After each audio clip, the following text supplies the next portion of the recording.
diduga dari impor sapi. Penyelewengan impor sapi bahasanya. Jadi kan Indonesia ada impor sapi, ya. Diduga penyelewengan. Jadi yang namanya penyelewengan ini adalah sesuatu yang tidak sesuai dengan dokumen, Pak Bos. Bukan ilegal. Lebih tepatnya penyelewengan. Ya, dari kabupaten mana aja Pak yang? Jadi siap. Pertamanya itu dari Sidoarjo, Gresik, Lamongan, Mojokerto. Dari 4 ini dulu. Selanjutnya menyebar ke 8. 4 menjadi ke Jombang, Lumajang, Malang, Probolinggo 8. Lalu informasinya sudah ke 12, bahkan yang terbaru sudah ke 14 kabupaten. Cuman kita menunggu SK dari Menteri bahwa daerah-daerah ini nanti itu sudah terkena wabah. Wah, mantap, siap.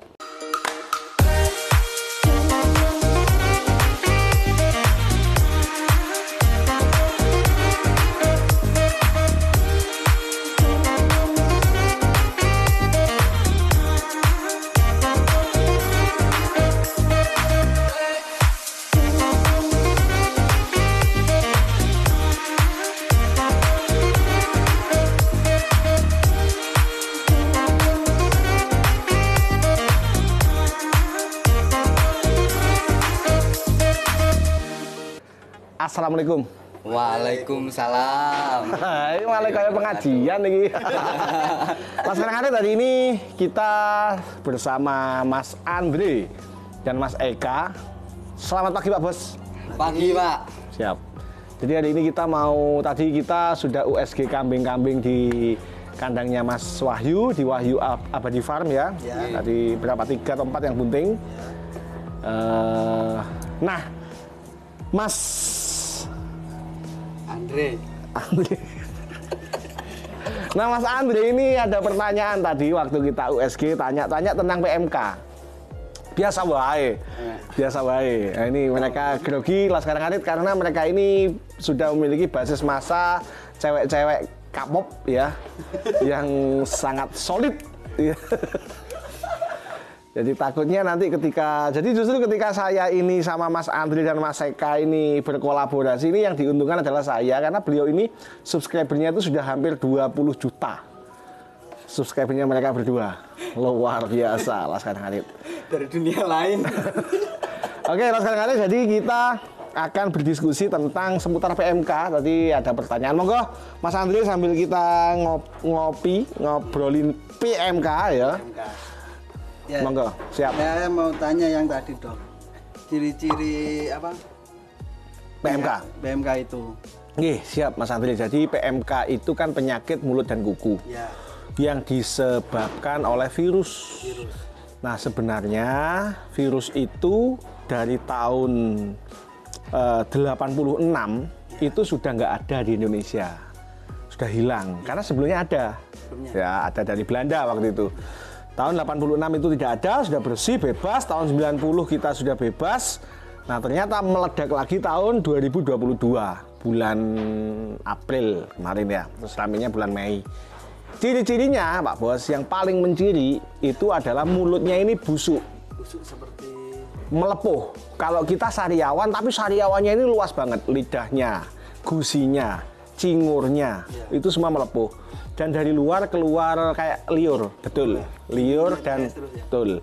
Itu. Yang kedua karena namanya penyakit mulut dan kuku, dia ini juga menyebabkan kuku ini busuk dan copot. Nah, apa seperti kayak kan ada Pak yang di YouTube itu kan kakinya kayak kena tetanus. Ya. Apa seperti itu juga? Tidak.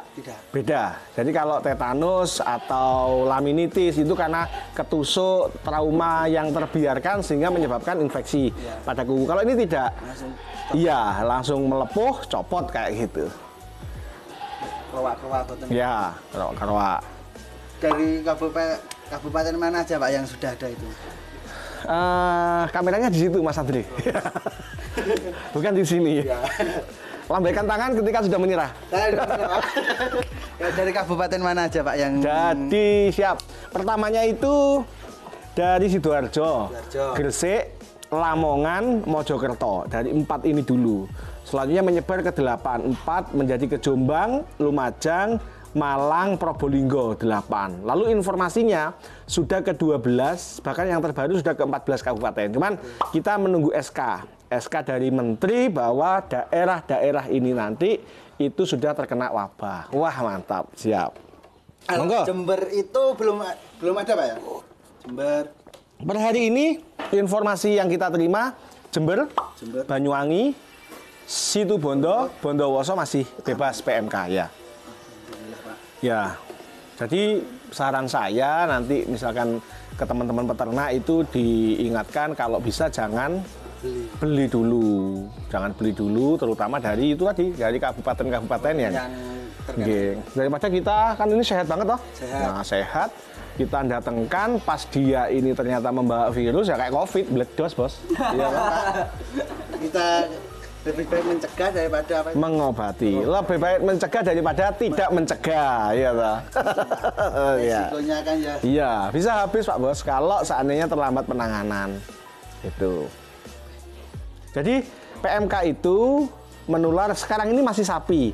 Padahal PMK ini bisa ke kerbau, kuda, kambing, domba, babi, Pak Bos ya, sama tikus, hamster, marmut dan kelinci itu bisa menular. Nah, menularnya melalui apa saja? Melalui jenengan ini, melalui kita. Katanya dari udara juga ya, bisa airborne. makan. Betul. Jadi menularnya melalui udara. Kontak langsung, ya jadi bisa dibawa udara, bisa kontak langsung penderita dengan penderita, cese sapi, ya toh, ke jilat yang satunya bisa, dari kawin suntik, inseminasi buatan, GAN itu juga bisa, dari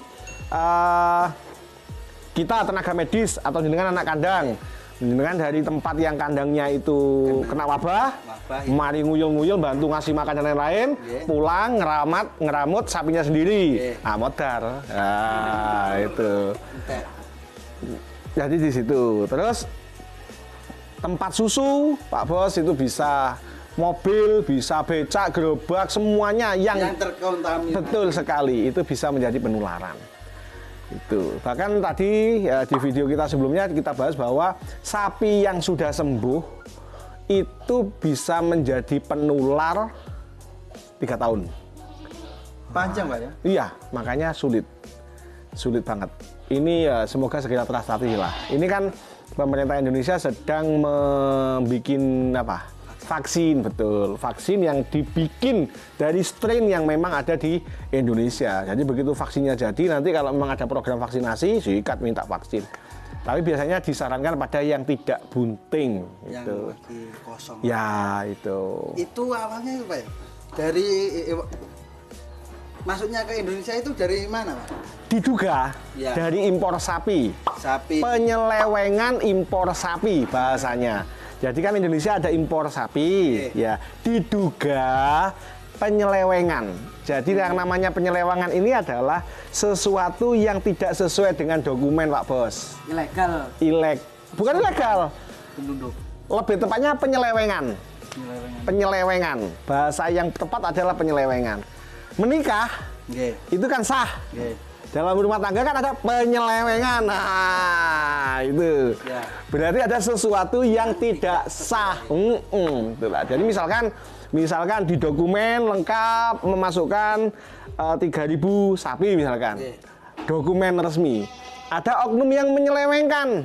Dari 3.000 ternyata yang masuk 9.000. Nah, dari dokumen masuk dari negara yang memang bebas PMK. Dokumen sah ya masuk.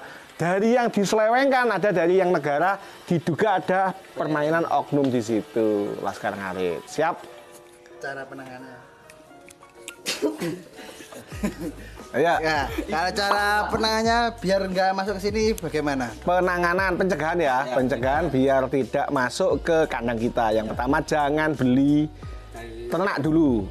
Itu kalau misalkan kita belinya dari teman yang satu kecamatan dan memang itu bebas, monggo gitu ya. Tetapi jangan memasukkan ternak dari luar, terutama dari daerah yang terpapar gitu.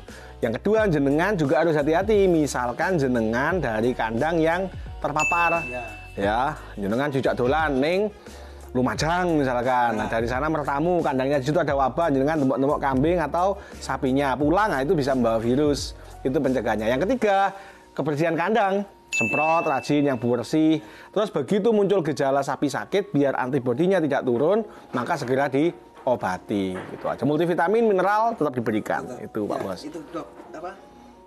Kirine yang sebelum parah itu loh dok, yang nafsu makan turun.